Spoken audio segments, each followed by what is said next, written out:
right. Good morning, good afternoon, and good evening, wherever you may be. Thank you for joining us. Another episode of Catching Up with Jacob. And Jacob, how are you? Blessings in Jesus. Wonderful to be with you. I'm in Tennessee at the moment on my way to Los Angeles. Looking forward to next Sunday with Pastor Marco Quintana in Devore Christian Fellowship Mother's Day. Please join us if you're in the LA area and you don't have a church. We would love to see you. Amen. Thank you, Jacob. Thank you for being with us. And David Lister, we're not too far from Jacob today. So, how are Couple you? doors down. Couple of doors down. How are you? I'm all right, man. Just excited about coming and seeing California and the land of fruits and nuts and the trees and everything and the good weather and stuff. So, and seeing all of my brothers and sisters in the Lord. All right. Fruits and nuts. Well, you're not referring to Jay and I, right? No, that was just the other. Thanks, David. Jay, well, you and I are in the land of fruits and nuts. How are you? I'm good. It's a little bit hot. It's unseasonably warm for this time of year, but I guess I'll take it. It's another day. Blessed by the Lord.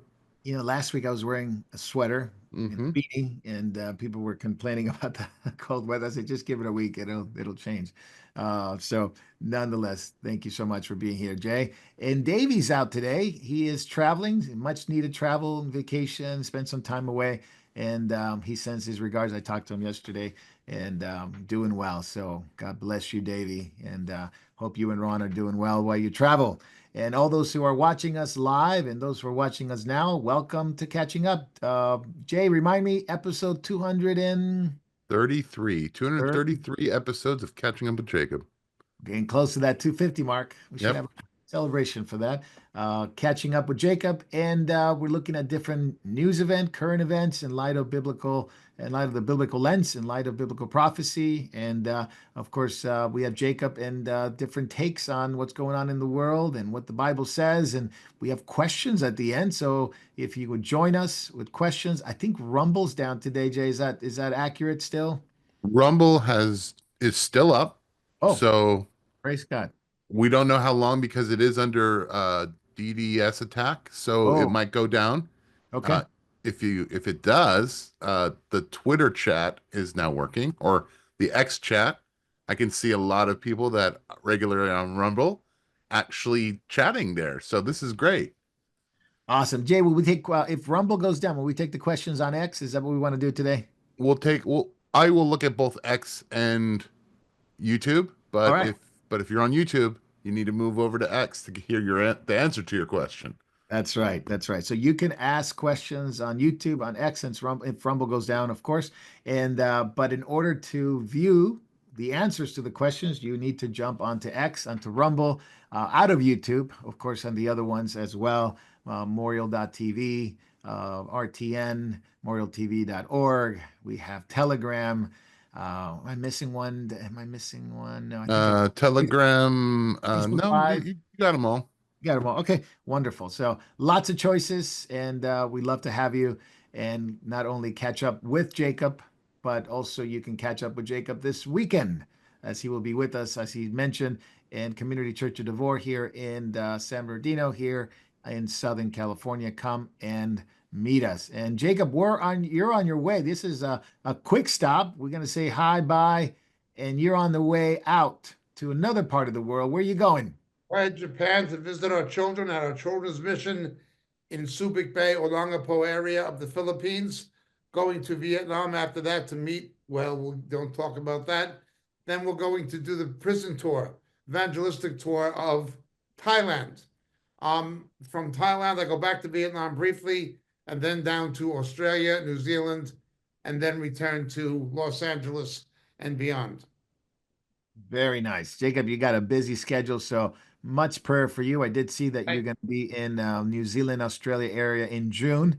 So you Correct. got quite a task. So keep yourself in the grace and the love of God and get your legs Yes. healthy so that you can continue to preach God's word in these difficult days. David Lister, you're also going and you're going to be visiting usually the same places, but I think there's a couple of overlap, but then a couple of places that you're not going to be there, but you're going to Asia as well. Any announcements you'd like to say? Yeah, going to see the kids. Also, we're going to be meeting some new pastors there in the Philippines.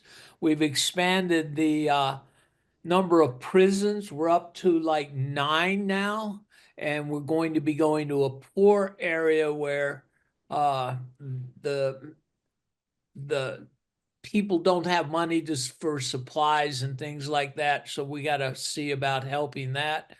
The people can't afford, the little grocery items and things that some prison requires sometimes, but we have and we're going to a juvenile prison this time too. So please pray that we have the right words and everything, and then going to Chomboro, which is maximum security prison. Pray that Amen. they let us out. Amen. Amen. So thank you, But they David. got an active group, Marco. It's a good group. In fact, they're now asking for topics, and this one Jacob's going to be doing is Balaam. They want to know about Balaam. Praise the Lord. Praise the Lord. Very good. Thank you, David. Appreciate it. And Jay, where can they find all these wonderful teachings, different pastors? Obviously, we have Jacob, we have teachings from Sandy Simpson, you have some of myself. But where can they find all of this good stuff? Well, as you can see on the screen now, here are a list of the upcoming podcasts and where you can find them. Just a few off the top of my head. Of course, you can go to Amazon, Spotify, Apple, download anything you want from the podcast, listen to them while you're traveling. When you don't have Wi-Fi, if they're on the local device, you'll be able to listen to it uninterrupted. Want to go for a walk? There's a great way to also learn while you're walking. Just download the podcast. Also, just want to remind everyone, you can go to Moriel Chapel on YouTube, subscribe there. That's where all the teachings are from Sandy and Jacob. All the Bible studies are there as well. Also some lessons from Marco Quintana. Lastly, I would encourage you, we have 132 people chatting on Twitter, Moriel TV. Let's see, Moriel TV 9979, is it? I think so. Yes, I think that's what it is. Yes. Oh, sorry. TV More at TV Moriel 99798 Oh, the 8. on Twitter. Please follow that. There's great content on Twitter, and it is a very robust player. No commercial interruptions for those that do not like having to skip ads on Rumble. So join us there. Join the conversation. That's right. And I was on Spotify just because my kids use it for different music, worship music, Christian music, and I like Spotify. Actually, I thought it was a really good platform. I'd usually listen to it on iTunes or something like that, but Spotify was actually quite well. So if you're looking for podcasts, everybody has their own little genre, little things that they like to listen, and Bible studies there. So we're on Spotify. If you like Amazon, go to Amazon. If you like iTunes, go to iTunes. But nonetheless, Spotify is a good spot too. And X. X is actually X is really great. good video platform. Very impressed, and thinking about doing some spaces on X just for some content there. So we're looking forward to that as well. So very good. Jacob Prash, are you ready? We are ready. Let's catch up. Jacob, you and I don't have a new pope, but apparently the Catholic Church does. Correct. New pope is chosen. Meet the new pope. Sounds like the old pope. Sounds like a song, right? Yes. Will Catholics be fooled again thinking that they got a traditionalist? Tell me a little bit more about the new pope, Leo the 14th. The traditionalist was marginalized. That was Cardinal Sarah from Guinea in Africa. No, they have a progressivist. Before Pope Francis checked out, he loaded the deck, he stacked the cards, he loaded the dice. 80% of the voting cardinals are his appointees, essentially, and they're going to follow in his footsteps of progressivism into accepting of the homosexual agendas and so forth, the leanings and interfaith leanings that he was going. This guy from Chicago is somebody who was an Augustinian, like Martin Luther was. He's from the Augustinian order. So to understand him, you have to understand the Augustinian history the way you understood the history of the Jesuits to comprehend his predecessor. He's somebody who will heavily follow the traditions of the Augustinian order. So heavy are those traditions that even when Luther became a Protestant, he still retained the influences and teachings of Augustine, as did John Calvin. That is what a powerful grip Augustine's influence has been on both Catholics and Protestants. So he will come from that. I can't explain it theologically, but it is heavily philosophical and Hellenistic. Okay, and it's something that tries to make Augustine was a master at making unbiblical philosophies compatible, or tried to make them compatible with biblical doctrine. That is the Augustinian ethos motif. Augustine took things from the Hellenistic world philosophically and tried to make them compatible with biblical doctrine. Augustine was also essential in pulling the church further away from its Hebrew roots and in politicizing it under the influence of his mentor, Ambrose of Milan. He was strongly influenced by a wrong theology that turned the church into a political institution, among other things. A lot could be said about Augustine. I have a book written called The Dilemma of Laodicea, and we talk about much of it in that particular book. This Pope also, he spent a lot of time in Latin America as a bishop in Peru. He's a dual national, even though he's Chicago born. He speaks fluent Spanish and Italian. Unlike many American clergy who can only read Latin, he can probably speak it, which made him more acceptable to the European cardinals. But essentially, Francis loaded the deck before he checked out. He loaded the dice, he marked the cards to make sure there was going to be somebody who was going to follow in his way. There was a television interview with the brother of this Pope in Chicago, his older brother, and his older brother said he's going to follow the way of Francis. He's going to do the same thing. Now, this is going to be very disparaging to traditional Catholics. I don't call them conservatives, but traditional Catholics who wanted somebody who'd move the church more in a traditional direction in response to the way that Francis had deviated from it. They're going to be very disappointed.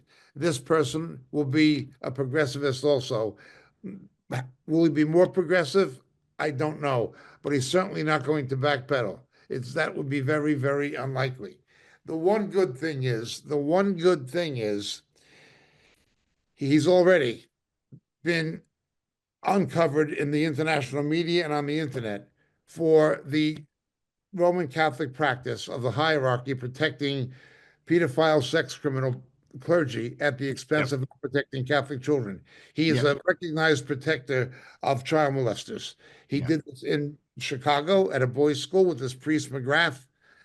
He did it in Peru with these two boys at least. Now, these are the cases we know of. He's definitely a pedophile protecting member of the Catholic hierarchy who will protect sex criminals at the expense of not protecting Roman Catholic children. This is his reputation, and it's been exposed. May the Lord destroy his reputation from day one. The real shame and disgrace will be the evangelicals lining up to congratulate him, so-called evangelical clergy lining up to congratulate him. This is absolutely sickening. Why would you congratulate a protector of pedophiles, of sex criminals? But that's what he is, and it's known, and that's it. He also was the Augustinian province. He was in charge of all the Augustinians in the American Midwest, but then he became the general, the chief head of the Augustinian order, above the abbots, above everything. He was the absolute international head of the Augustinian order. When you're the head of an order, like the Jesuit general, the Augustinian general, that is a very, very powerful position within the Roman Catholic Church. That's he right. was also in the dicastery, which governs bishops and the doctrines that bishops subscribe to.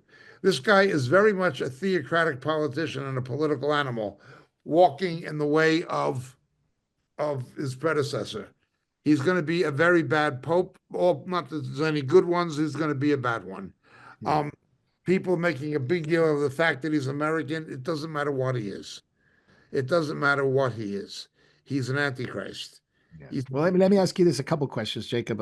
You know, you got into a lot of different subjects. So I'm going to pull back a little bit and give you some. So it's not going to be Donald Trump, right? The American. no, and it won't be Malachi. It won't be the prophecies of Saint Malachi either, Peter. Yeah. So it was interesting. People were commenting on the fact that it took 2 days. Now, it's not unprecedented that it took 2 days to get this vote in, but nonetheless, it was quite quick. 2 days, 4 votes. And it reminded me of another guy who had 2 days to, they chose him right away, was John Paul the First. We were talking earlier about Albino Luciani, otherwise known as John Paul the First. And Jacob, you had some interesting comments about that because he only lasted 33 days and he seemed to be very different than the other popes before him. Obviously, this is post-Vatican II, but it was unique. It only lasted 33 days, but he left somewhat of a controversy on how he died and what they are reporting because there was no autopsy. The book by Mr. Yallop, In the Name of God, was quite a book, and it caused quite a stir. The Vatican did everything it could to deny it, and to condemn its author and authorship and so forth. He was the Pope at the time of the Ambrosione bank scandal. Yeah. Ambrosione bank scandal culminating with the Calvi affair. A couple of hundred people were murdered. Wow. 100 people were murdered. 200. Like a gangster movie. Secretaries of the bank being thrown out the window and all this kind of stuff. Calvi was found hung under the Blackfriars Bridge in London. It was the Ambrosione bank scandal. The Vatican paid hundreds of millions of dollars to buy its way out of it. We saw the successor of John Paul I, John Paul II from Poland, Cardinal Wojtyla. He was giving refuge in the Vatican to senior clergymen, including the American Bishop Paul Marcinkus, who was the president of the Vatican Bank. He would not hand them over to the European police or the Italian police. He gave them refuge. You know, John Paul II protected people who were under investigation by the civil authorities.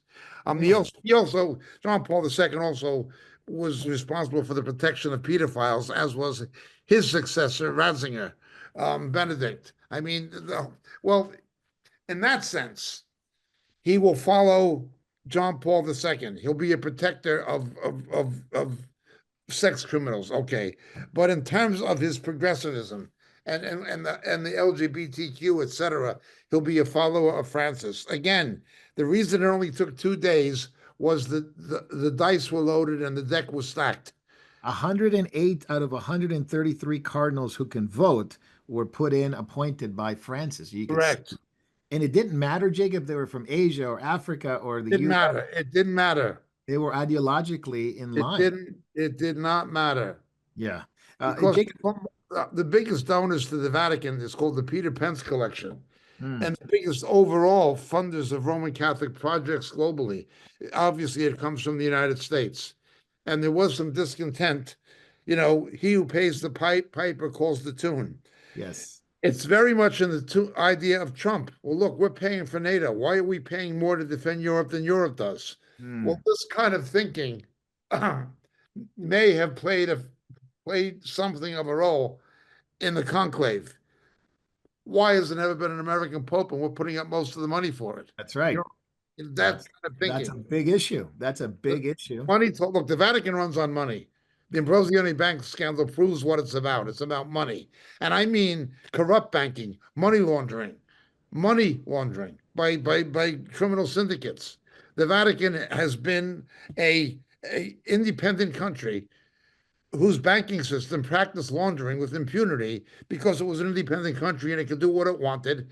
And it had religion to give it an artificial cloak of supposed righteousness. Oh, you can't trust the Pope? Who can you trust? Yeah. No, Jacob, I wanted to ask you, I'll go to David in a minute. He's back. I wanted to ask you this question. It was put out by Eduardo Lopez de Casas, who is a clergy abuse survivor who runs what we call the SNAP. Not, It's yeah. Survivors Network of Abuse by Priests. And he gave the new Pope, Leo the 14th, a very, very low score in terms of a clergy protecting those who have committed abuse toward children. In fact, he called it a very checkered pass for Prevost, who, whether he knew or not, this is what Eduardo Lopez said. If he saw, this speaking of Leo the 14th, and stayed silent, he's not a good priest.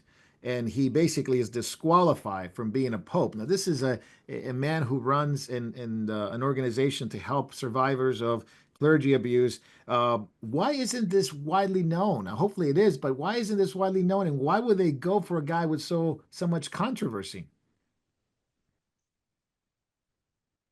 You asking me? Yeah. And then I'll go to David. Yeah, I'll go to you and then I'll go to David. Okay. Again, it is a political cabal.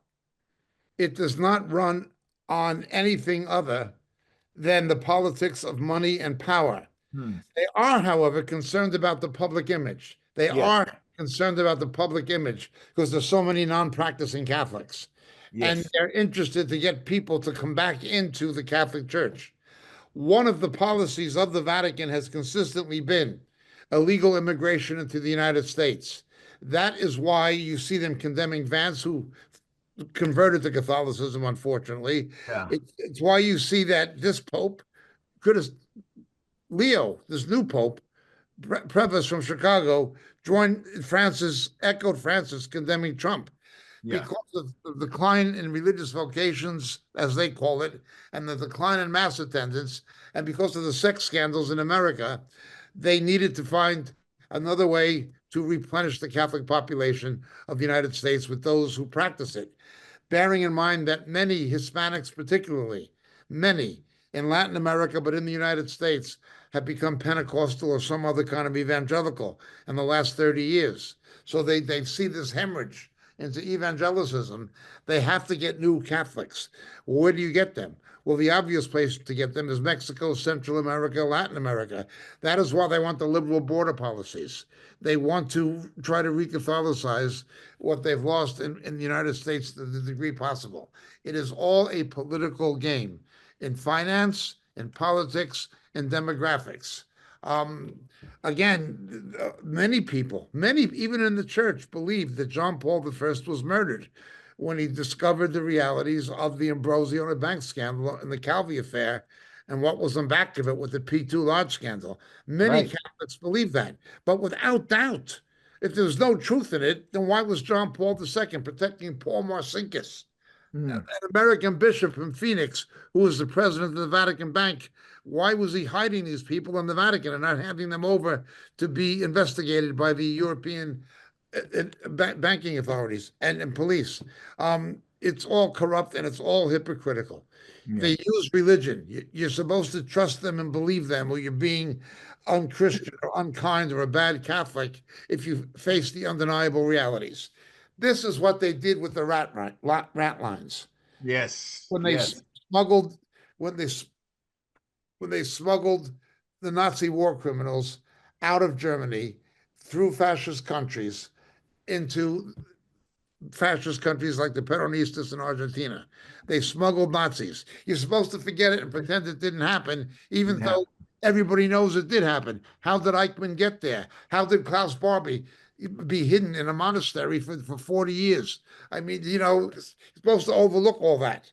The same with the pedophilia. You're supposed to overlook all that. They expect you to overlook it because you're speaking against God if you face the crimes for what they are. I just hope that these Catholic people who see it and who are disillusioned by it and who know what kind of a viper Prevost is, that they will seek the truth of Jesus through the scriptures, like many of us and other people that renounced Roman Catholicism and converted to Christianity. May many Catholics on his account renounce Catholicism and convert to Christianity. Amen. Amen. Jacob, you and I came from that world. We went to Catholic school. We know what it's like. And boy, what a darkened world My especially well-intentioned but ignorant mother forced it down my throat. yeah. And I thank God I saw through it. Yeah, yeah, no, absolutely. David, I know you weren't a Catholic, but you obviously know about Catholicism and the religion there. This Pope he's got a checkered past. Obviously, the Snap network of abuse by priests, quite a few things with Chicago and Peru and other places, even St. Thomas the Apostle Catholic Church, and even that young boy that was abused. Kravich died at 43, unknown causes. But he is an adamant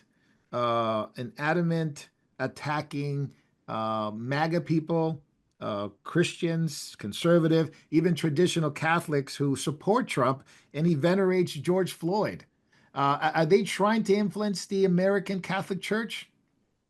Well, of course, if they can throw up some other misdirection, maybe we can forget about their abuse of children. This is part of it. You know, when you think about, like, he mentioned John Paul II, but he left out cardinal law that had been also brought over by John Paul II to the Vatican, promoted, and given a big role in the burial of John Paul II. But yet he was 1 to 2 days from being arrested there in Boston. Got him Wow. out of the town. He was promoted to be the archpriest Yep. of Santa Maria Maggiore, where Pope Francis is buried. Yep. And so you know, look, what they've done to people. I lived in Chicago. I saw how Catholic it was. I also lived in Pittsburgh, which is very Catholic. I always said I went where the fishing was good. And you know, I got to visit some of the reliquaries, St. Anthony's there in Pittsburgh, a mile or two from my house, largest reliquary outside of the Vatican. What is a reliquary? It's a place of dead men's bones, and it looks like a coffin on the inside. Mm, I always would take people there. Said, if you want to see what Catholicism is like, this is it. It's a coffin. And so, but I saw what the pedophilia did to young men. Uh, they have an Order of Marion over in Steubenville, right outside of Pittsburgh. And a lot of these guys came over and taught in the Catholic schools, and they abuse young men. mm, One, I had two that I worked a lot with. One put a gun to his head because he mm. couldn't handle it no more. But one went further and found and finally got himself right with the Lord after abuse of drugs and the family problems and all sorts of things. But he finally got it right. So God was merciful to him, and he's now a Christian. So Praise the Lord. happy. But I mean, I've seen the dark side of Roman Catholicism, and there's nothing good there. I mean, but what people do with Catholics is they always say, well, it's not all of them. Right. Well, but it's every country. The institution. Yeah. It's every diocese in America successfully sued. You know, so it's not all of them. Well, that's what they want you to believe, but every diocese in America has been sued. Ireland, Italy, everywhere. Africa, abuse, everywhere. France, wherever Roman Catholicism is, abuse of people follows. Not a few bad apples, it's a rotten barrel. It's a rotten barrel. Yeah. There's no saving it. Yeah. That's a side Jay's note. got something. Jay's got something. Yeah. Go ahead, Jay. I just wanted to add what this Pope really speaks to me about is the fact that I think we're going to see, especially with considering how we've become the society that is going to basically be progressive. I think the Catholic Church is going to go further progressive to the point that they're going to say, if you're not in ecumenical lockstep, goose step with us, you have you have a fundamentalist view of Christianity that is unacceptable to these times. Yep. I see a partnership of government and the church. It's Americans like to say there needs to be a separation, but with the way the Catholic Church is now pandering to one side of the aisle, I think they might start forgoing that and saying, no, need to make peace with the idea of church and state and bring them back together, because this is about, acceptance. This is about diversity, equity, and inclusion. To We make have the world a better religious institution, yes. Yeah, to make And just also, as a side Marco, note, there was yeah, they were saying there's been growth within the American Catholic Church, because not only is it they're coming from, illegals are coming, but there seems to be, under Generation Z, people are starting to go back and find faith. They don't know exactly what type of faith, but they're trying to find something. And so usually people like to go back to their roots and stuff. So they are seeing some growth in the Catholic Church in America and some other places, but mostly, like what Jacob said, is in where the gospel is being preached, they are losing people. But in America, with the apostasy, it's Yeah. easy for Yeah. it's easy for people to go into Yeah. Roman Catholicism. Yeah, this is the fruit of Satan's servant Chuck Colson. He was a man who worked for the Yes. devil. He was on Satan's payroll. He Gave prison ministry, gave his whole prison ministry to the Catholic Church. Newsom, but also, and his wife was a Catholic, but he was into that Catholics and evangelicals together. Do not Yep. preach the gospel to Catholic people; they're already Christians. And you had J.I. Packer and these other people. Bill Bright from Campus Crusades went along with it. yeah, It was Yes. the betrayal of the gospel orchestrated by Colson. Colson had been a liar and a deceiver for Nixon. Then he became a liar and a deceiver for the Vatican. He was definitely an arch agent of Satan. The other thing you see with this present Pope is, notice he was not talking about Jesus. He began talking about walking with Mary and Yep. praising Mary. He's in the same idolatry, Mariolatry, and necromancy. No, absolutely. That is his false. That is his false Christianity. False Christianity. You Yeah. know, God says, "I will not give my glory to another." There is one intercessor between God and man, Jesus the Praise righteous. Jesus. Jesus is the only redeemer. Yeah. Again, I pointed out at the church where Cardinal Law was the archpriest when they had to promote him to get him out of Boston, and where Pope Francis is buried, Santa Maria Maggiore in Roma, they have a crucifix in front of it. Huge church with an image of Jesus hanging on one side and of Mary being crucified on the other. This is the mentality of this Pope. He worships a female cult deity, which he imagines to be Mary. It's Pagan basically idolatry. It's yeah. pagan idolatry. And Divine any feminism. evangelical who in any way accepts this guy is a shame and a disgrace to the cause of Christ. Yeah, some of his doctrine, Jacob, when we go back to Prevost, is to work and enlarge the big tent church, and Yep. let everybody come in, democratize the church, meaning that now you can basically bring atheists, bring any form of other faith into it, change the church. Homosexuality will grow, Marco. Yeah, well, that's a given. No, That's a given for sure. We're losing our children. We're losing our children. So what they'll do, they'll allow people to love their children, not with a biblical love of telling the truth, Yeah. and winning them to Christ, but allow them to continue in their sin. Yeah, But and he definitely wants the ecumenism. He definitely wants the ecumenism. Now, in the ceremony, Jacob brought up the ceremony. He talked more about Mary, exalted Mary more than Jesus. I think he mentioned Jesus a couple of times, but he prayed the Hail Mary, our Blessed Mother walks with us. She helps us, intercedes for us with her love. Never read that in the Bible, but and then Jacob, I'm going to ask you this: he offered a plenary indulgence, which people were asking about it because they obviously people are not Catholic and they're born again Christians, but they never were Catholic. And when he appeared in the balcony, at the Urbi et Orbi, the world and the city, it was a blessing. He issued an indulgence. Basically, all the sins and the punishment of the sin can be forgiven. Can you explain a little bit more about that indulgence and how popes can just do it without any concern for biblical accuracy? Indulgences began as a racket. to finance the construction projects of the Renaissance. Okay? They had no biblical basis for it. That is one of the reasons the Catholic Church canonized the Apocrypha, because there is a verse that says it's good to pray for the dead. Okay? There, obviously, it was a Jewish book written in Greek, and that meant pray that the Messiah would come, so the souls in the bosom of Abraham could enter paradise. But they used it very differently.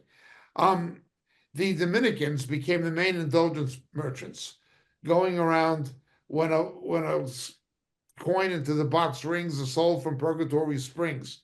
And they had these guys like Tetzel and these preachers who'd go around to the peasants and the serfs who were impoverished. And to get money out of them, they would say, your mother's in hell, please, begging her children, her son, get me out of here, and all this. This is how they built St. Peter's. This is how they financed the construction of the Vatican. This is what they did. It's based on something they call a treasury of merits.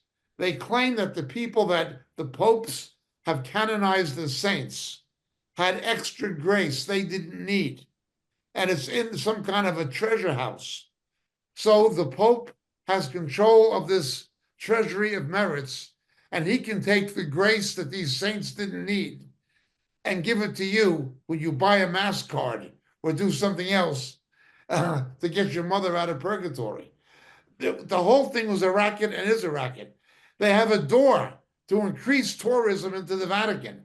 They have a door they open every 25 years. Yep. That if you walk through it, you get an indulgence. It's a racket, and it is one of the main things that precipitated the Reformation.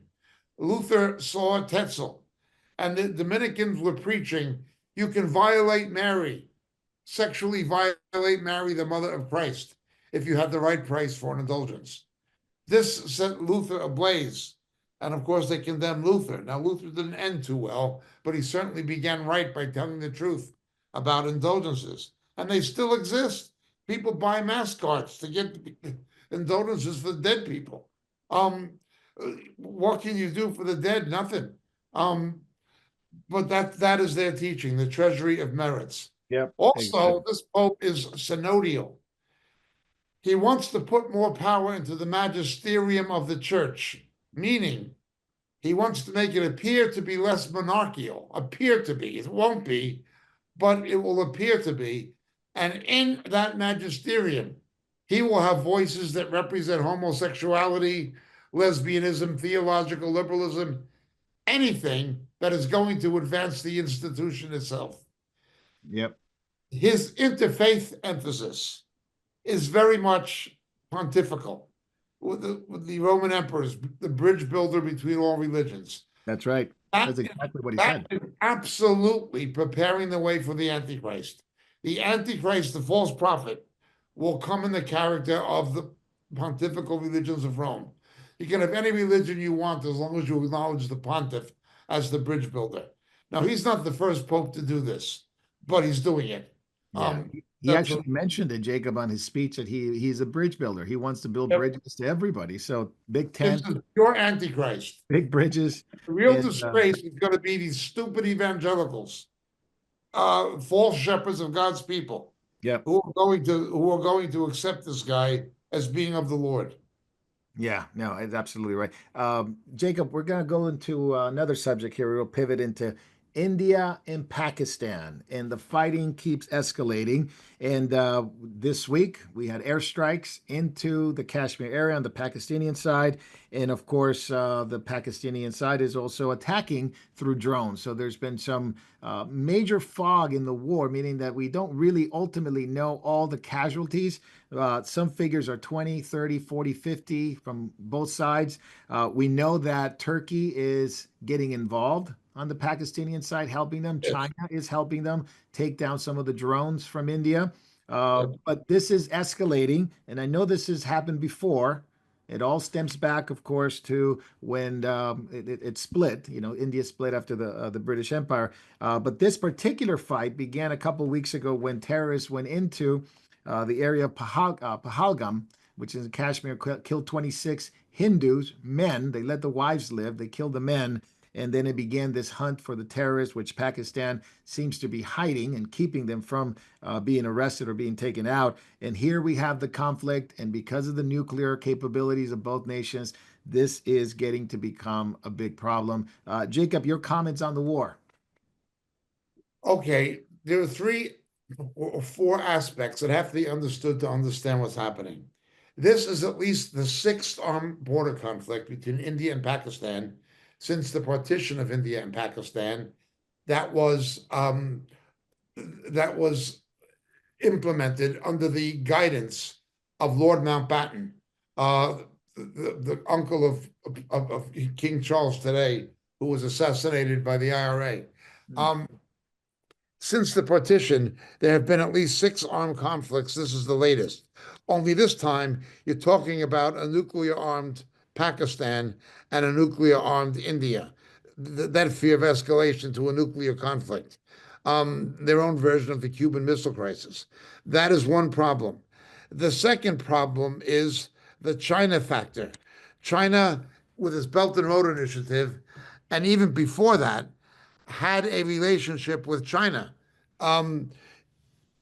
where they've now built a port, a warm water port in Pakistan, built by China, a highway. Probably they're building pipelines, but certainly a rail line north of Pakistan through the Hindu Kush area into Western China, in order to circumvent the Malacca Straits, which the American military can easily shut off if it wanted to. So it's trying to circumvent it. So don't forget there's the China card. China and India are in conflict over the border and over the water rights of the Brahmaputra River, which is going to be a major, major factor. So you can't just look at it as India and Pakistan. It is India and China. China's population is growing. China's going to lose 600 million people. India is now the most populous country in the world. It is semi-democratic. It's not a democracy, but semi-democratic. It is English-speaking. It's the biggest English-speaking country in the world. And it has a big technological base in Bangalore of scientists, engineers, and mathematicians. It is the challenge to China. China's fear is that as China overtook Japan as the economic dynamo and industrial dynamo of Asia, India is the threat to taking it over from China. So you have to look at this conflict in light of the situation with China. If you were to look at the history of it, it is based on religion. That's what is incredibly interesting. Under Mahatma Gandhi, India wanted independence. India agreed to back Germany and to give British troops to fight the Japanese, although there were some Indians who fought with the Japanese, but to fight with the British and the Australians against the Japanese in the Pacific, and to fight with the British in Italy. And they fought in Italy as part of the British Army, the Royal Army. Gandhi agreed to do that if Britain would give them independence after the war. Churchill opposed this, but they got what they wanted, and Lord Mountbatten presided over the transition. It didn't work. India and Pakistan didn't want to be one country because of religion. The Muslims wanted their own country. Those Hindus like Gandhi who agreed to the partition, that is why Gandhi was assassinated by other Hindus. These peace-loving Hindus, they killed Mahatma Gandhi because he agreed to the partition. There was a massive exchange of populations between India and Pakistan that took place in the late 1940s. The Pakistanis, the Muslims left India and went to Pakistan, and people who were Hindus and Sikhs, they came east into the Punjab area and into Kashmir area particularly. Now, this happens on the back of the ancient conflicts almost between the Sikh religion and the Muslims. Sikhs carry a dagger, like the Scots have a skidoo in their sock. The Sikhs have the same kind of thing, representing their wars against Islam. Sikhism is monotheistic Hinduism, basically. But always the enemy of Muslims, particularly as well as Hindus, but more so Muslims. So India was not what it is now. India under the British was Pakistan, was Bangladesh, originally called East Pakistan. It was Sri Lanka, then called Ceylon. It was Burma. Burma was part of India. Mandalay and all this. Coming back to Mandalay, the poems of Rudyard Kipling and things like this. Then there were the Himalayan countries like Bhutan and Sikkim and Nepal. That was all India. They wanted independence from the British, but once they got it, they fragmented and turned against each other in many cases. Not only the Muslims against the Hindus and Sikhs, but East Pakistan, now called Bangladesh, seceded from Pakistan. Yeah, 1971. Pakistan tried to wipe them out. If you remember the concert for Bangladesh by George Harrison and the Beatles when he brought Bob Dylan and Eric Clapton and all these pop stars to do this big concert in New York, I was at it. It was because of the starvation and genocide happening in Bangladesh. Ravi Shankar, although a Hindu, was from Bangladesh. He was a friend of George Harrison. And this really popularized the cause among youth in the West because of the influence of the Beatles and so forth. It became a big, big mess. Now something is happening. Bangladesh is an impoverished country, plagued by monsoons and typhoid, and plagued. Flooding. If the flooding is incredible, but it has begun to industrialize, and it is taking away the textile and clothing industry from Pakistan. The Pakistan economy is in serious trouble. The economy of Bangladesh is, at least for the time, growing. So Pakistan is at odds with Bangladesh once again. The Muslims can't even live in peace with each other. You had a genocidal mass famine. They use famine as a weapon against other Muslims in the war between Pakistan and Bangladesh. You've had strife between the Tamil Tigers and the Ceylonese down in Ceylon in Sri Lanka. And then you've got problems in India itself, where Sikhs assassinated Rajiv Gandhi and his mother, where you've got 160 million Muslims. There are more Muslims in India than in any other country of the world other than Indonesia. And they don't get along with the BJP, with the fundamentalist Hindus, not at all. And then you have conflict against the Sikhs, against the Muslims, against the Hindus. They're all at odds with each other, including the Muslims against other Muslims. This is a big, big mess. Under the British, it was sequestered. Yes. The British were gone. It exploded. But the big explosion is still to come. And now you have Hindus who will push the button because they believe in reincarnation. They'll come as a Brahmin. And you have Muslims who believe in being Shahadi. They will die in a jihad to get their 72 virgins. These people are now nuclearly armed. It is a very, very dangerous situation. I'd also point out that the Memorial Church in the Punjab is halfway between Lahore, Pakistan, and Amritsar, India. We're right on the Pakistan border. So please pray for our people. It's a big church. We got a lot of people in it. We've had opposition from the Sikhs there already, but our church is literally right on the border in the conflict zone. If anything happens, our people will be right in the middle of the danger area. So please pray for the Memorial Church on the India-Pakistan border. But this is how that's the history of it, and that's what it amounts to. It is a religious as well as ethnic conflict. No, no doubt. David, let's go over to you real quick. Your thoughts on the war and would it escalate or we had the same issue in 2024. There were some terrorist activity on the border and both sides did whatever they needed to do and everyone kind of went back to normal. But this one seems a little bit different and the talk of nuclear exchange has come up probably more uncomfortably the last few days than any other time that I can remember, maybe since well, I don't know, 70s. There was a conflict in 71, but it wasn't this bad. Conflict in 2012, it wasn't this bad. This one seems to be escalating. It certainly does, and I would hate to for that big bang that Jacob talked about being a nuclear bang. Yeah.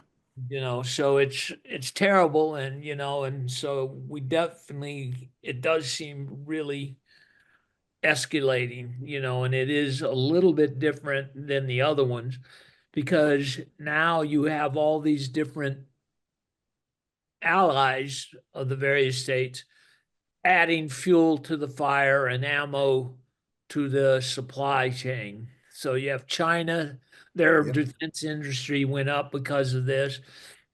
Um, of course, Turkey, they Turkey's get involved. Yep. by, so and then you've got some problems here, and let's hope not. I there was a book that I read, I think in the late 70s. I really liked it on this. It was called Freedom at Midnight.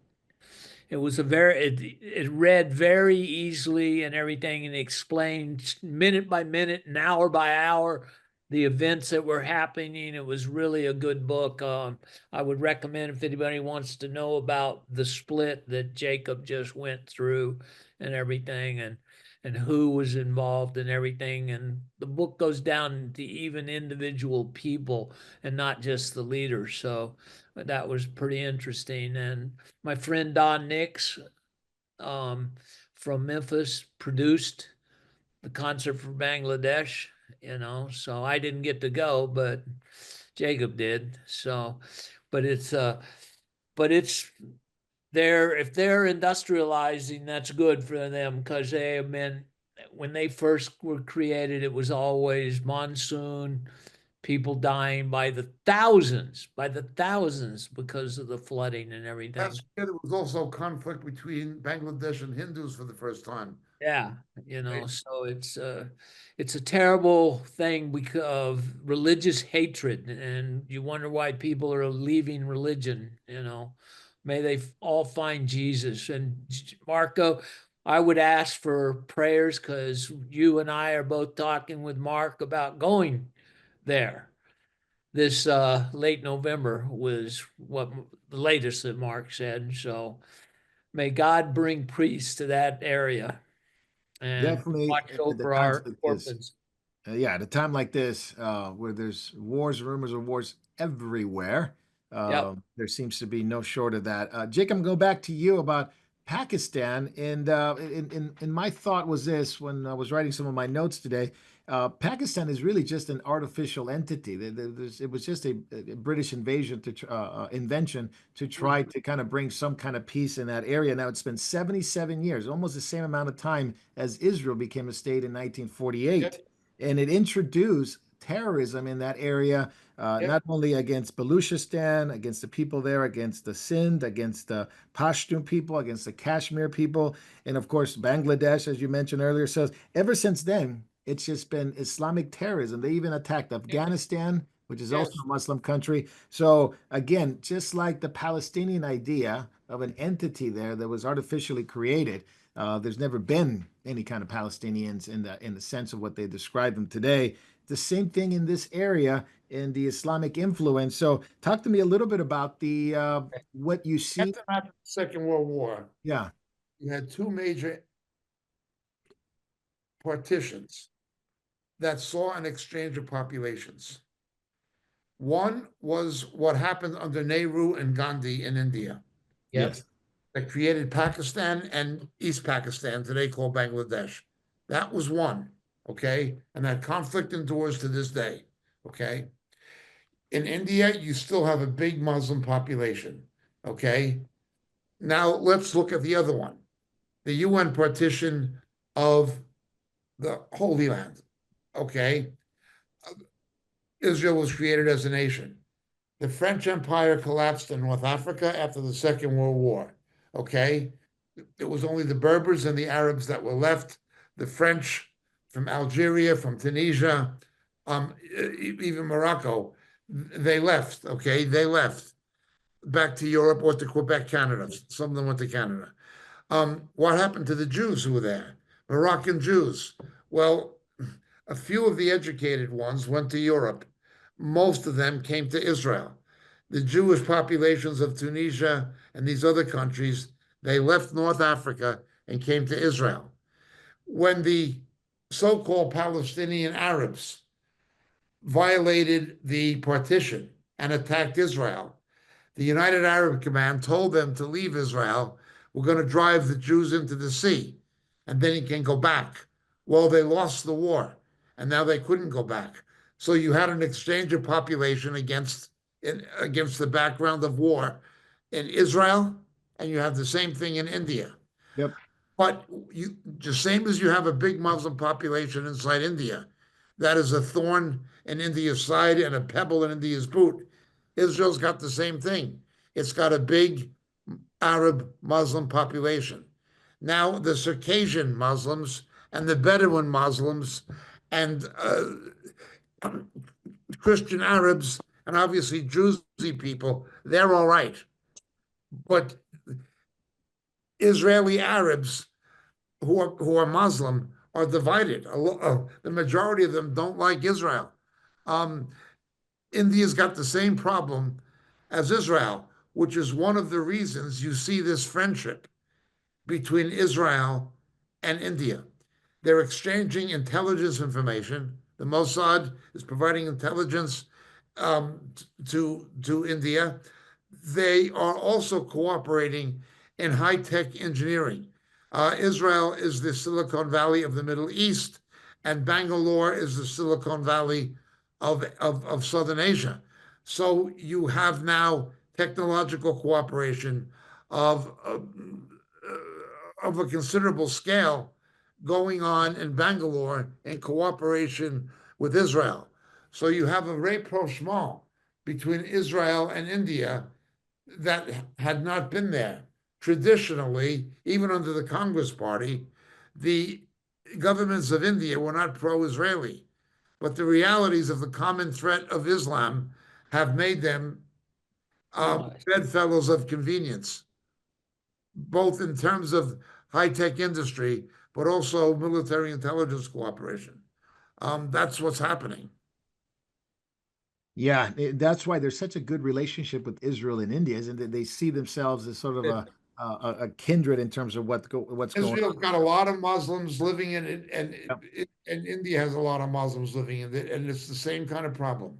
Yep, and then they both became, independent, and then once became a state. Obviously, around the same time, so it is a very similar parallels, and you have good That's correct. relationship between the two of them. Jacob, talk to me a little bit about the Trump Netanyahu rift. Going on to Israel now. The U.S. is pursuing a Mideast plans and even a nuclear plan deal with Saudi Arabia without Israel. Tell me a little bit more. I do not believe it affects the relationship between the United States and Israel or the support of the Trump government for Israel. But there is something of a rift with Mr. Netanyahu personally. The reasons for this are probably threefold. The first reason for this is that Netanyahu is basically like Golda Meir, an American Israeli. He speaks American English, he was educated at MIT. He lived his youth in the United States. But so is his political enemy, Bennett, Mr. Bennett. Yes. San Francisco. His parents are from San Francisco. He lived in San Francisco as a kid. Okay. The United States has alternatives to Netanyahu on the political right. There is a belief in Israel that the Americans are aware of, that what happened in 1973 with the Yes. surprise attack that shouldn't have happened, Golda Meir and Moshe Dayan found a scapegoat in General David Lazar and blamed him for everything to try to save their own necks politically. actually, Moshe Dayan joined the Likud. He left the Labor Party and joined the Likud to save his own neck politically. And again, you had an American prime minister of Israel, like you do now, an Americanized. Okay, you're to blame. It happened on your watch. Now, during the war, okay, we can't fight about politics. You have to be united as a nation in face of the common enemy. But Yes. once the war is over, who was responsible for this? You understand? Yeah. That question is being asked in Israel, and it's even being asked not just on the left, it's being asked on the political right. Okay, Yeah. that's one issue. The second that very few people are talking about, but everyone in the Pentagon, the State Department, and the CIA knows, is the breach of good trust by Israel under Netanyahu of the F-35.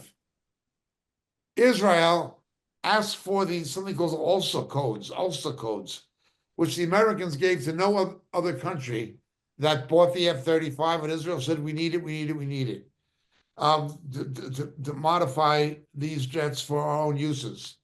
Well, they began to produce software that upgraded the F-35. They had very good engineers and technicians, but not as good as they thought, because there was something with low frequency radar that the F-35 was good at evading. But with the Israeli modifications, Russian-built radar for the S-400, were able to detect the signatures of the F-35s. Next thing you know, this stealth technology was not as stealthy, and how to outmaneuver it was appearing in trade journals published in Russian and in Chinese. And it was Israeli fault. It was Israel's fault. Now they had good scientists, good engineers. They actually upgraded it beyond what it was, but they blundered big time. And now the other countries have bought the F-35, Italy, Denmark, Britain, and say, what's going on? You know, can we rely on this aircraft the same as we did? We paid all this money for it. And it's because of the Israelis. There is a resentment. It is the same as the Americans have always kept the F-22 under lock and key and not shared it with anybody. That is likely to happen with the F-47. Israel's not likely to get it the way it is now. Israel behaved very badly. At the Navy Team Air Base, built by the Americans, there were signs, Israeli personnel only, because they were doing modifications without giving the technology to the Americans, without sharing. So there's a distrust of Netanyahu. Now, nobody's blaming Israel as a nation, or even the Israeli government or military, but it was Netanyahu. There is a growing distrust of him. That's the second reason. Obviously, there were other issues domestically of people who didn't like him, but that did not affect the Americans so much. The third factor is the United States is shafting Saudi Arabia at the moment because the United States are in a oil price war. It has forced Saudi Arabia and OPEC. It has brought the price of oil way down, okay?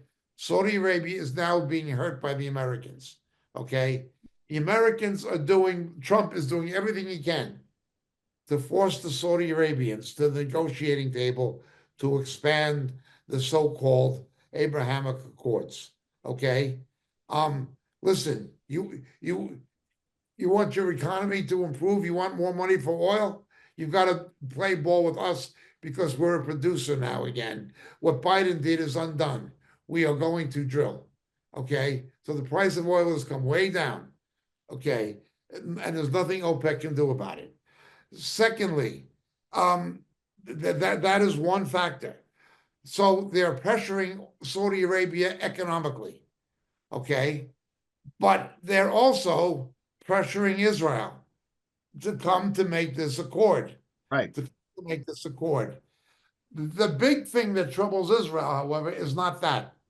The big thing that's troubling Israel is, although the Israeli attacks or counterattack on the airport at Sana'a in Yemen. That was coordinated with the United States Navy and Air Force for sure. When the Israelis wiped the airport out after the ballistic missile was fired at Ben Gurion Airport. Gorian Airport, yes. Okay. The Israelis retaliated, and that was carried out not in concert, but certainly in coordination with the Americans. Okay. The Americans are talking to the Houthis are denying it. What Israel is afraid of is that Trump will negotiate on his own. Right. Iranians. Right. Yeah. That is what they're afraid of. Mr.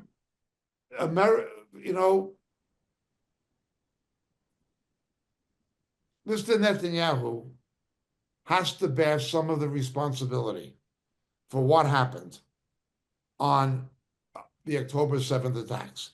He was the prime minister. He can find scapegoats the way Golda Meir and Moshe Dayan did, but he was the prime minister. The buck has to stop with him ultimately. That is the first thing that happened. Secondly, the Israelis have done things in the past that the Americans saw as a betrayal of trust. One of which was that affair with the American Jew who was, sorry? The submarine one? Yeah, what was his name again? They locked him up for like 35 years. Yeah. In an American prison, and they wouldn't let him out. He was locked up for 35 years. I forget his name. That was a breach of trust. The Israelis tried to say it was an independent intelligence unit, not the Mossad. It was a renegade operation within the Israeli intelligence community. That's what they tried to say. And they gave evidence to the Americans to convict Pollard. That was his name, Pollard. Oh, that's it. The Israelis actually gave the Americans evidence to imprison Pollard for a major part of his life, to preserve the relationship. But it was a breach of trust. It was a breach of trust. The attack on the Liberty is seen by some people as a breach of trust. It is more likely that the Johnson administration was in on it. Okay, but the idea that the whole thing was a mistake is nonsense. They wanted to think, Johnson wanted people to think that the Egyptians were doing it, that the Egyptians did it, who were in league with the Soviets. Okay, that is a very good possibility. So it's not so much the Liberty affair, but the Pollard affair was a breach of trust. This F-35, although it's been played down in the press, is another major breach of trust with very bad consequences.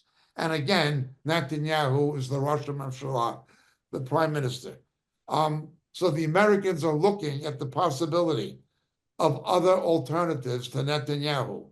Bennett might be another one, because like Netanyahu and like Golda Meir, he's culturally American. You know what I mean? Someone educated, lived in the States, speaks American English and so forth. Those are the factors. But you're not going to find anybody really in the mainstream media or even online, too many people online telling you the whole truth.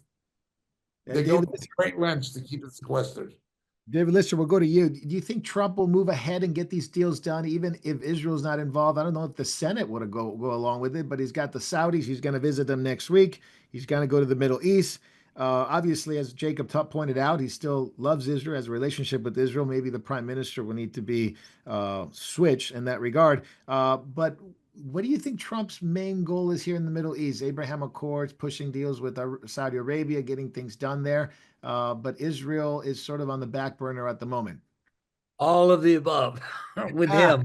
Yeah. Trump wants to, I truly believe Trump sees himself as a great peacemaker.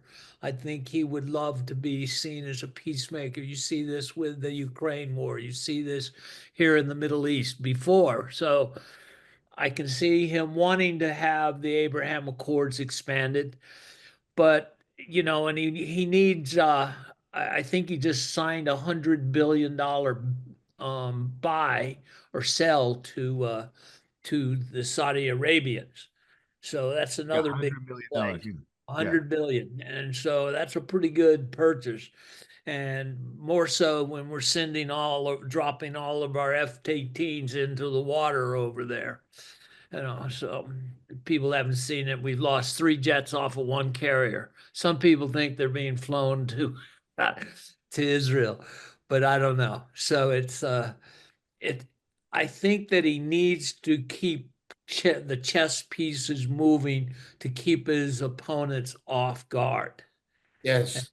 That's what he's doing. And so, but he would love to be able to come down to a place where he can get a peace accord in the Middle East. He's even talking to Syria now and to that leader there, Yep. and trying to use him against the Turks and against the Hezbollah.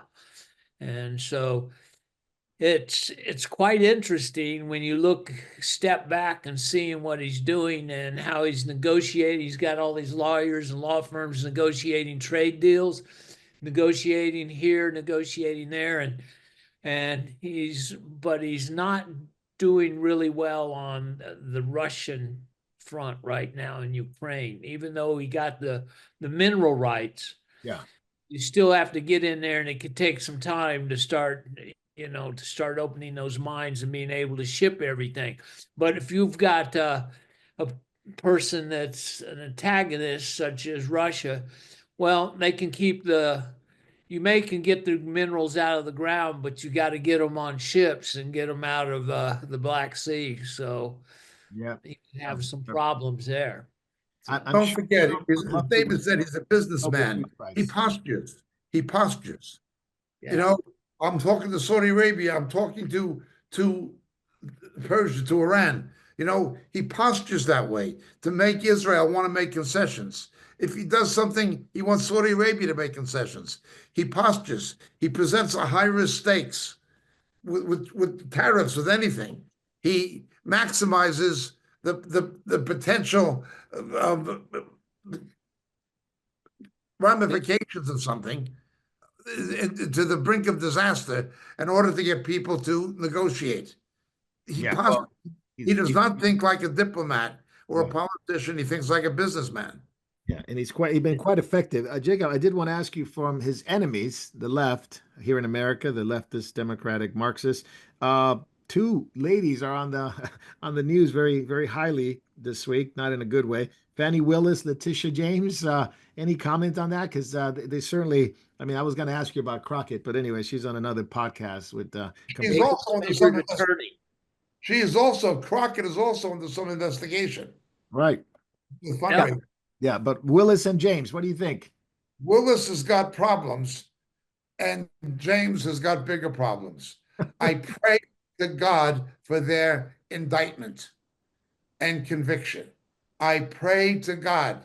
But this ripoff, New York is the highest tax state in the union. It's like California.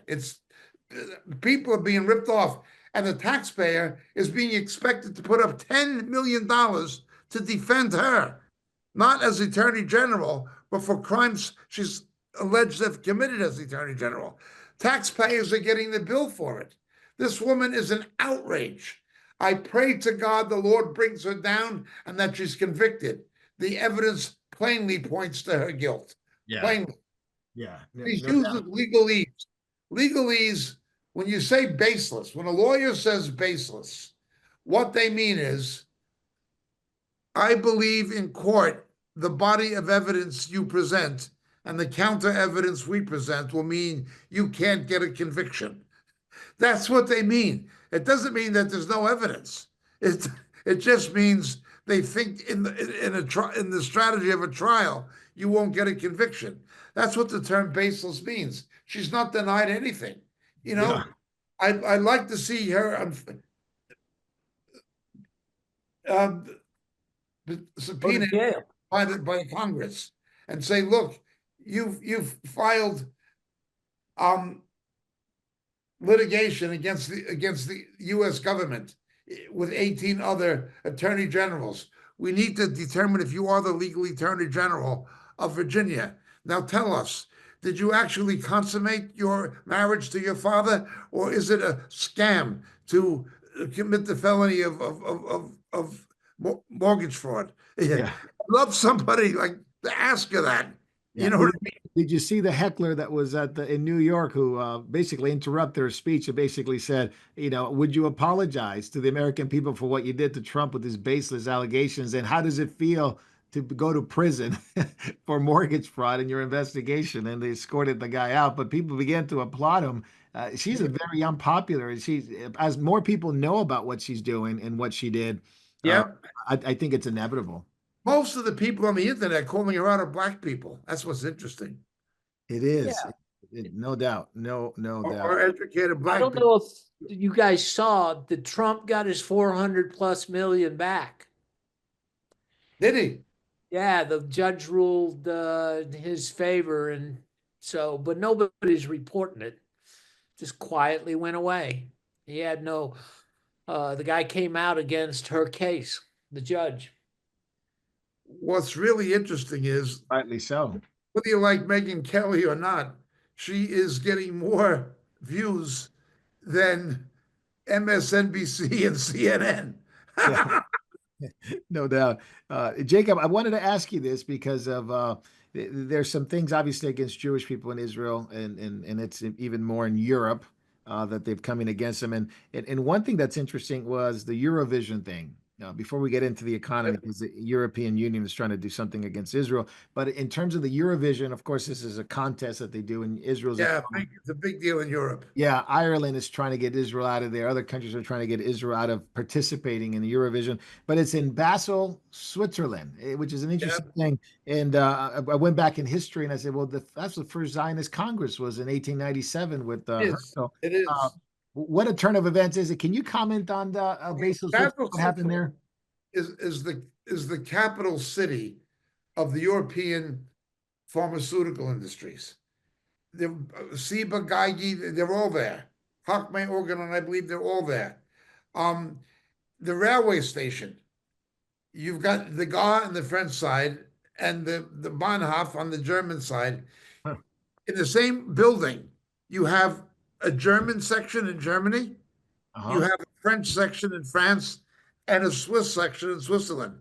It's where three countries come together, and they literally converge in the railway station, where you get trains to everywhere. In Europe, from the railway station is three different nations. The borders of three countries are inside the station. Basel is a place like no other. It's very important in Christian history. It's the burial place of Erasmus of Rotterdam, who precipitated the Reformation. And as you point out, it was the location of the first Zionist Congress. Okay. The Eurovision Song Contest is to be held there this year. Geneva and Zurich, and to a degree Bern, seem to eclipse the importance of Basel as a city. But in Europe, it's seen on a par with any other major city in Europe for commercial reasons largely and geographical reasons where three countries come together. It's going to be a very big Eurovision because of where it's located. Where you got France and Germany, and it's going to be in Switzerland, it's going to be a very big Eurovision. But the left-wing governments of Ireland, both obviously Sinn Féin, Fianna Fáil, Fine Gael, are all anti-Zionist.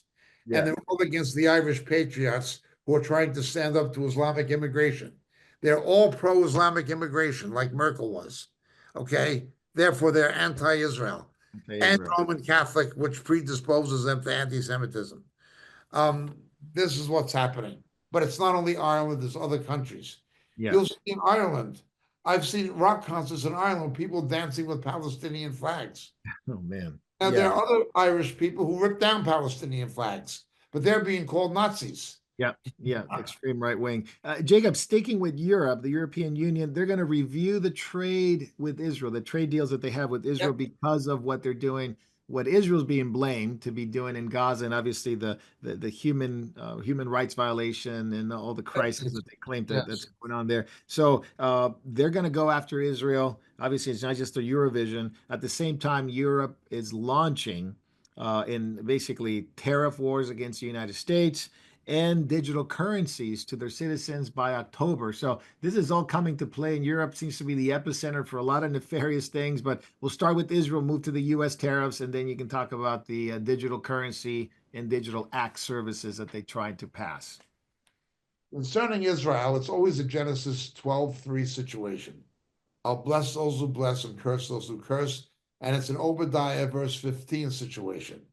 You shaft Israel on behalf of the Muslim nations, you're going to get, the Muslim nations are going to do the same thing to you they did to Israel. Read Obadiah 15. That's what's happening. It's just because of their post-Judeo-Christian godlessness and political scheming. And secondly, because you've got such large Islamic populations in so many countries in Europe, Germany and France particularly, but all of them, that they want the Muslim vote now. The Islamic vote has become important to the left-wing political parties because you have a reaction, like the ADF in Germany, like Marie Le Pen in France, in Great Britain with Starmer. They all have to placate the Muslims to get the Islamic vote now to keep power. Much like they want illegal immigrants to be able to vote in the United States, so the Democratic Party can keep power. It's the same game. It's a power game by the European left. Yes. But I have no doubt that what we are seeing is Daniel chapter 2. And there's a fragmentation. Poland is going one way, and the Western Europe is going another. The iron does not stick to the clay.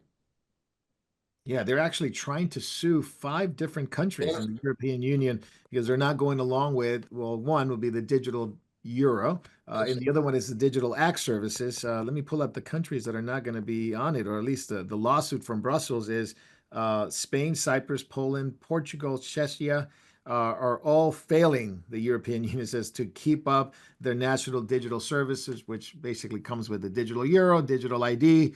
So a fragmentation. You're right, Jacob. Fragmentation, and this is only 5 of them. I would imagine the Eastern European countries, like if Romania gets their conservative president. Here's another one to watch. Which one? Hungary. Oh, Hungary. Yeah, with Orban. Yeah, with Viktor Orban, and in Romania, if they actually let this guy run. Poland, obviously, that's in the balance. We should ask Christoph about that one. Where's that going to go? But David Lister, your thoughts on where Europe is just going more draconian, more control, and more digital. And they actually, even in the UK, which is not exactly EU, they're also going into end-to-end encryption. They're going after end-to-end encryption of messages. So not safe to send any messages there, as we know in the UK. Not in the UK. It looks like it's not only going digital, but going Islam. The invasion seems like it's overthrown England almost, the UK, as well as Europe. So with the digitalization of the money, which they want, because everybody's trying to get out front. Trump wants to get out front and be the digital currency. Yep. Same thing with Europe. Everybody wants to try to be first, and there is an advantage to first being a first mover. There is an advantage to that. Money would flow in. Yeah, not a good advantage. Without. Yeah, and I'm not saying it's good. I'm just saying it. No, you know, when we keep thinking about it, we saw Jay's new passport today that's fully digital and everything. I know I've recently had to take my passport to get into another country, and I had to pull it over a scanner on my computer, and it read the chips that are in it. There was 3 of them. So, so we're all seeing this, and my mind goes back to 2019, as does Jacob's. So it's got stuff in it now, but we're all going to strive to get towards Jay. Yeah, Jay, it's supposed to be you too. Yeah, it's supposed to be we'll switch gears here with the real ID that's being promoted now. As of May 7th, you need it to travel domestically, and it is a real ID. According to Christian Gnomes, this is our conservative government, semi-quasi-conservative government here. It's supposed to keep you safe because of all the problems that we have domestically, internally, and illegal immigration and gangs. It's supposed to keep you safe. Do you feel safe today? Oh, I always feel secure when the government tells me I'll be secure.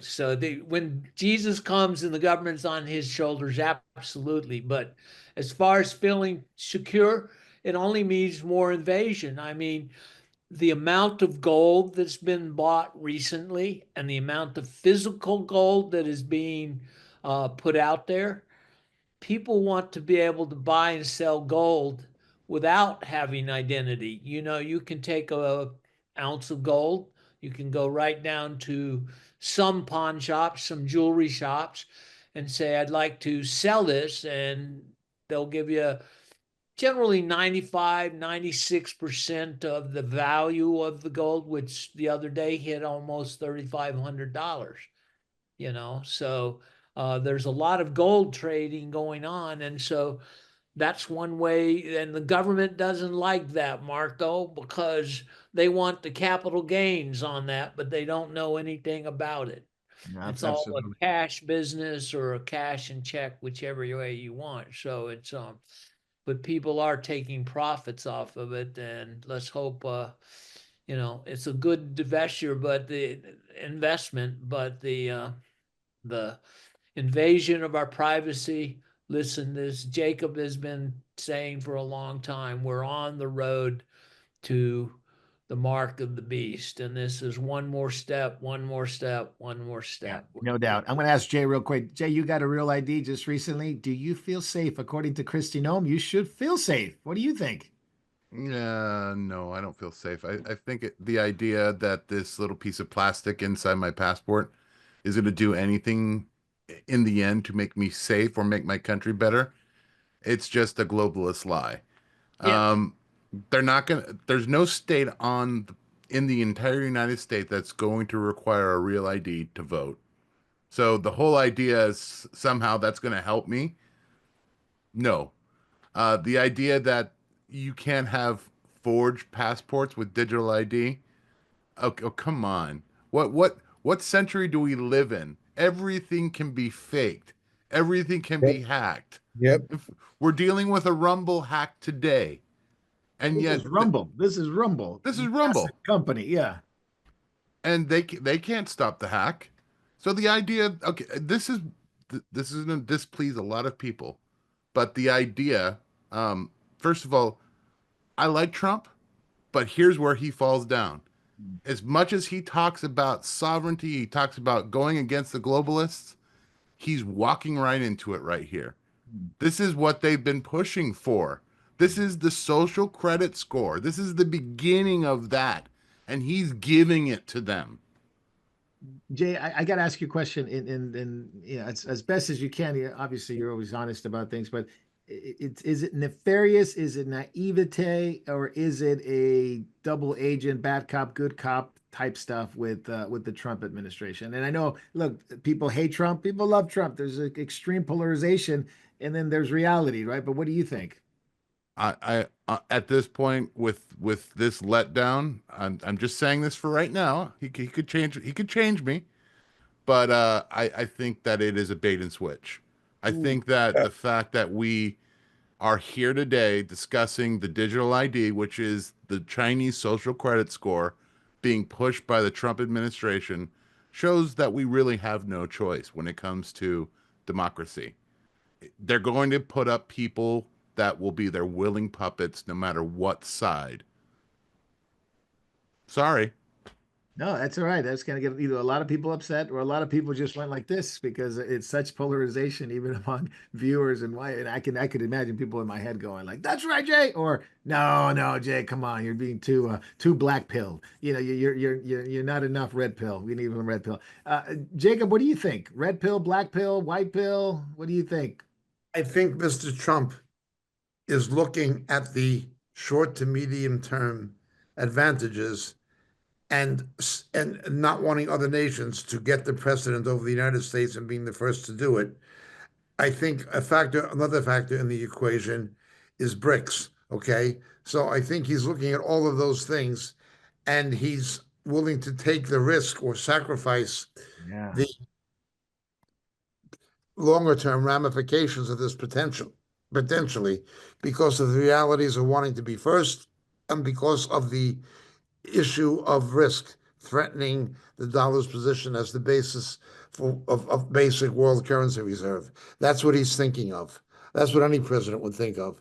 That's what he's doing. And so, in order to protect that status of the dollar, which gives America a tremendous advantage, he's willing to play down the potential consequences of it. That's what I think. Yeah, no, What about the Fed having any control over this too? That's kind of an interesting question. yeah, if they go CBDC, yeah, you're talking a whole different ballgame there. That's You the don't have to end worry goal. about That is so the end goal, though. Yeah, You can already tell by just the displays that I've seen what the digital ID does, as far as surveillance. It's going to CBDC. That's the direction. That's the foundation it's building right now. Jacob, I'm going to ask you about China as we finish the episode here. China, desperately for a deal, maybe quietly doing it. There are some things that are not, heavily tariffed anymore in China coming in from the U.S.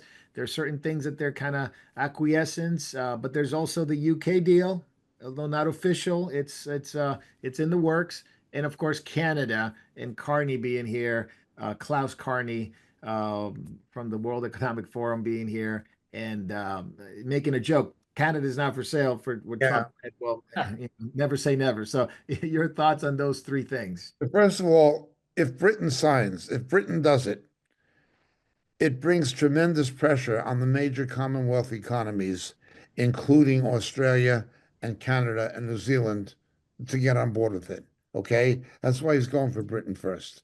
Okay.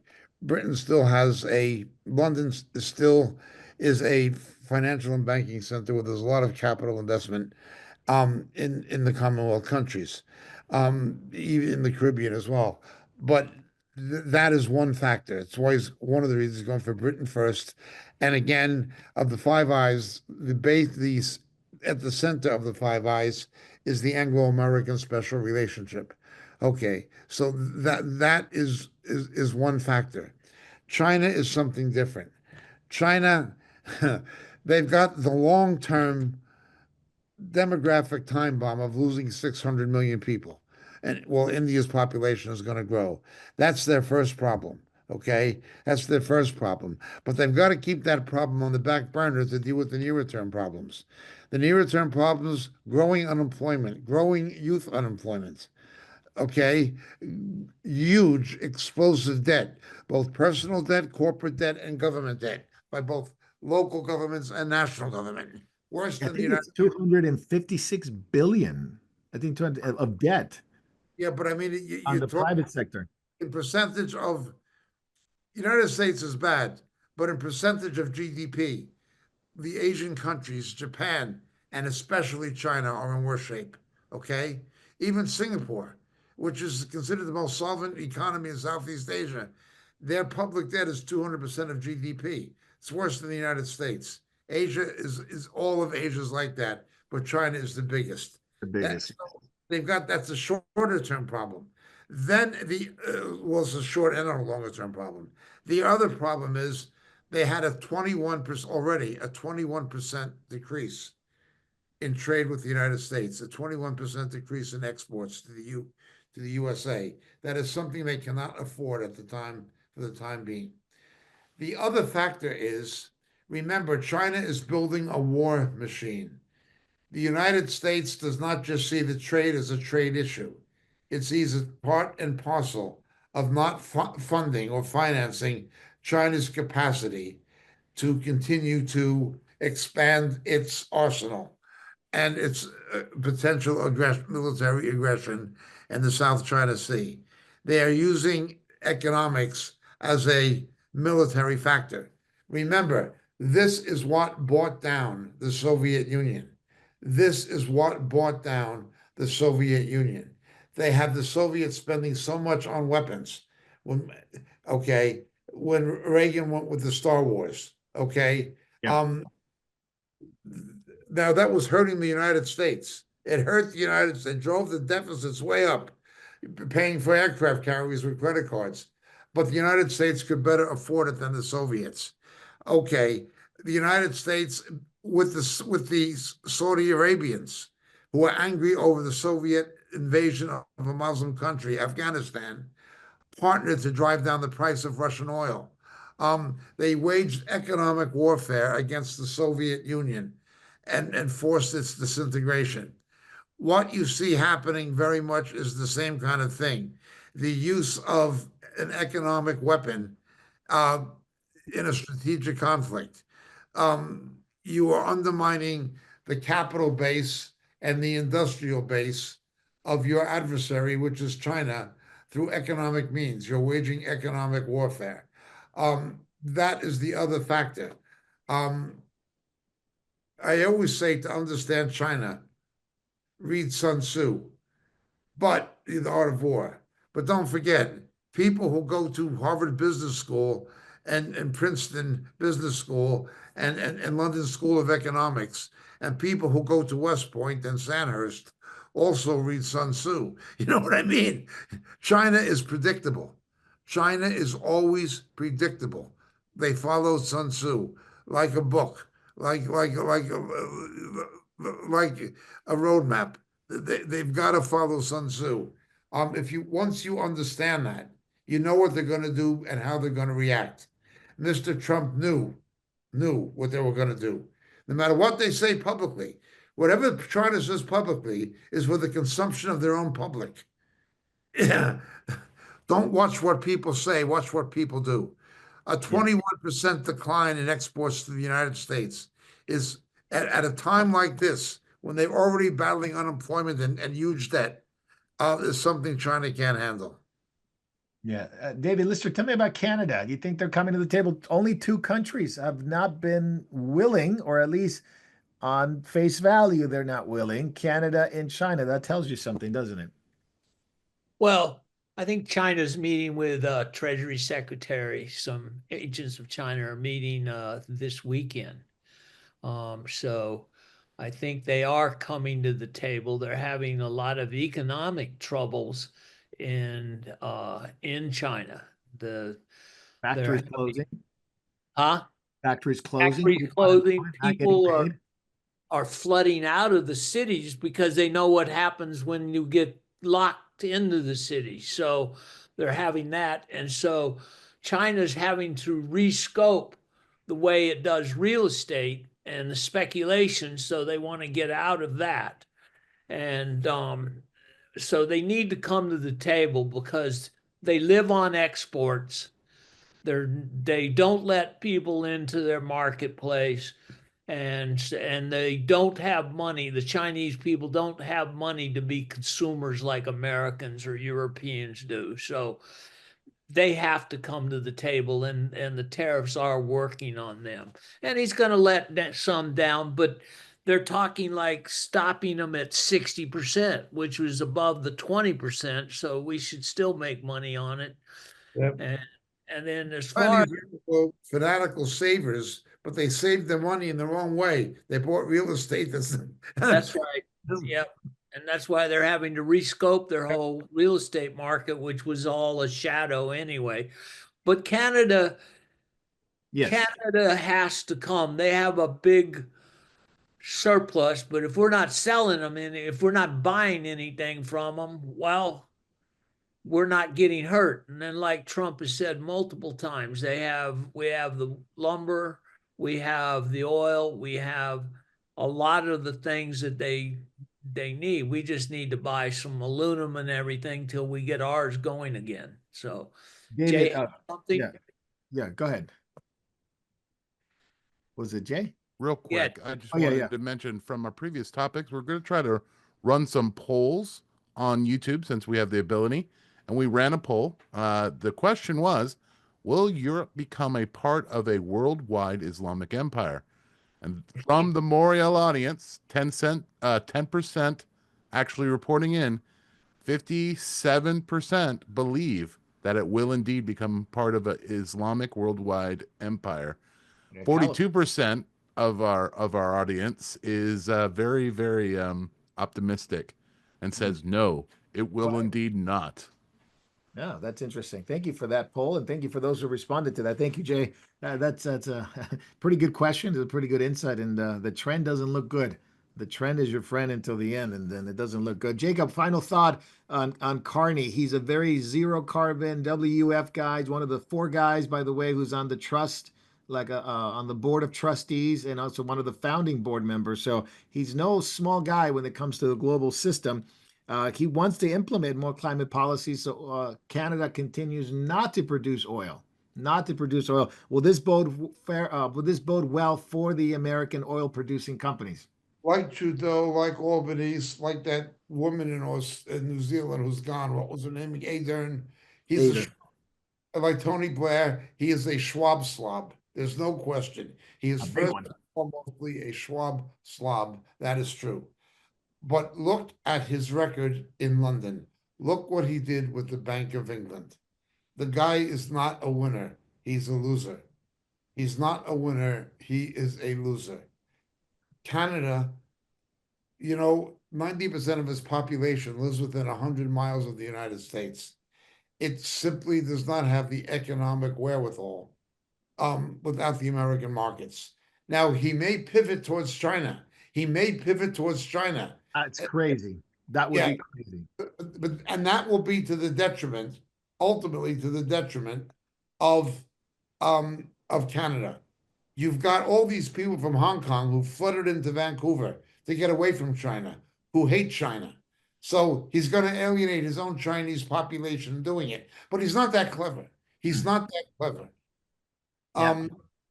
got him there, and he was basically, selected to be there. So, all right, very good. So thank you so much, Jacob and David, Jay, for this episode of Catching Up with Jacob. We are going to go to backstage because we got some questions. And if you, Jay, update me, did they send them in on Rumble or did we go to YouTube for the question? We took them from all. So we have all the questions that were on YouTube, all the questions on X, and all the questions on Rumble. And Plus, we had a bunch from last week. Yeah. Jacob, you got to work overtime tonight. So we got to keep you on. God bless you guys. We'll see you in just a couple of minutes, except on Facebook and YouTube. You won't be seeing us there. So jump on the other ones, Memorial TV, X, Rumble, Telegram, and Vimeo. What's the other one? MemorialTV.org and RTN. So God bless you guys. We'll see you soon. Hello, and thank you for watching Memorial TV. There are so many things that are happening at Memorial Ministries worldwide, from the Philippines to Japan, to India to Africa, and back to Europe and the United States. So many of our brothers and sisters are spreading the good news of Jesus Christ to this lost world. We are so thankful for your prayers. God has been faithful and has blessed us in so many ways. If you'd like to partner with our efforts abroad and at home, please take a moment to click the link in the description and help us as the Lord leads you. Thank you very much, and God bless.